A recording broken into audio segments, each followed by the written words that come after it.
আজ ২১শে আগস্ট সকাল ৬টার দিকে ঢাকা মাওয়া এক্সওয়ের ১৬ যাত্রী ছাউনির সন্নিকটে ঘটে ভয়াবহ দুর্ঘটনা।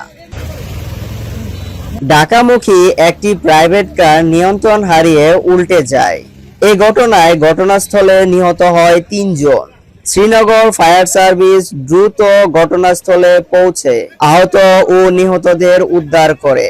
দুর্ঘটনার পর এলাকায় নেমে আসে শোকের ছায়া।